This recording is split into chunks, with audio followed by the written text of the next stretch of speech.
I'm getting a little ahead of myself because the earliest piyutim are actually before the existence of the phenomenon of rhyme. Hebrew is one of the earliest languages where rhyme appears. Syriac is probably a little earlier.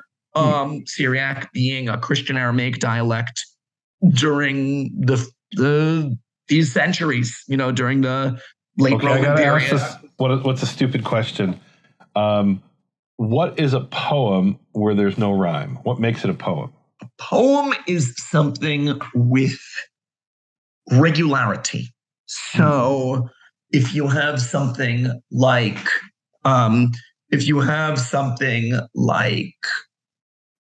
fixed number of words per line, or fixed number of syllables per line, or how short and long syllables or stressed and unstressed syllables interplay, and it's the same in each line. Certainly classical Greek and Latin poetry. So we have rhythms so it's like rhythm rather than poem. What do you mean rather than poem? No, these are poems. It's rhythm rather than rhyme. Right. You can have rhythm. You can have acrostic, which is each line begins with a successive letter of the alphabet or of so would you consider the Psalms to be poems? Absolutely. The Psalms in biblical poetry, the main aspect is parallelism. So you have in the Psalms, let's look at Psalm 147. 47. Hallelujah. Ki tov zammera Eloheinu, ki na'im navat ilah. Hallelujah. For it is good to sing to our God. That was clause A.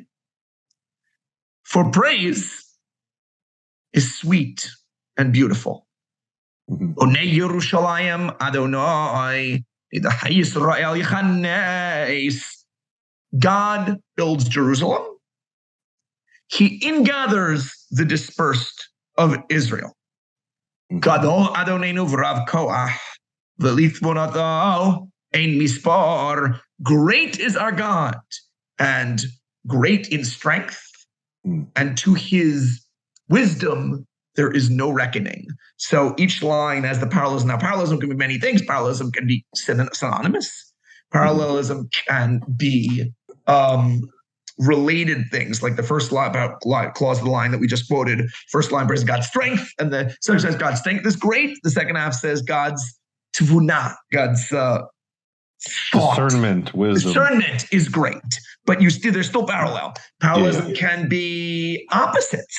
Parallelism can be the righteous rejoice in the light, and the wicked cry in the dark.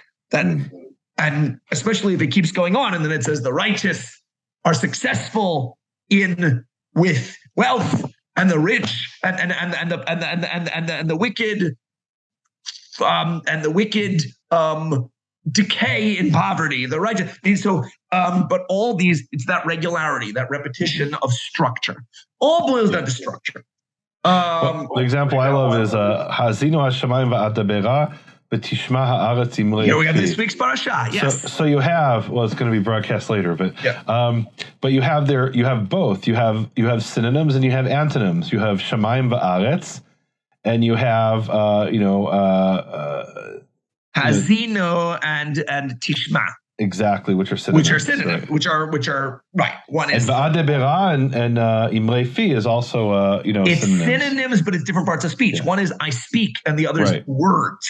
And then you also have three items in each, right? You have ABC and ABC. Right. Right? Hazinu hashamayim v'adabera v'tishma ha'aretz. Adabera, yeah. Adabera, yeah. Adabera, okay. Yeah. So you have 3 and 3, right? So you have a structure there. All right. So we've got poetry in the Bible, which doesn't have rhymes. Correct. It has more rhythm and structure. And parallelism. Parallelism is the most. And parallelism is the defining feature in biblical poetry. But not always. So, for example, you have a psalm that ends repeatedly, Kilo lam chasto, right? That's not parallelism? Not in the line itself. You're right. It's not parallelism in the tikbolet. It's a refrain, right? But it's a refrain. Yes. Yeah. Okay. All right. So now you jump forward to what century are we in for the earliest piyut that you're dealing with? Earliest. I mean, again, it defines what you're going to define as a piyut. Murky. It's like. What you define as a piyut. We're in the 4th century. The fifth. Who's our earliest? Do we know a name of a paitan? The earliest piyutim are anonymous. The earliest piyutim are anonymous. The last of the pre-classical paitanim is a man named Yosei ben Yosei. Okay. Pre-classical paitanim do not have rhyme, and they do not. Paitanim means authors of piyut. Pre-classical paitanim do not have rhyme. Yeah. And they do not sign their names.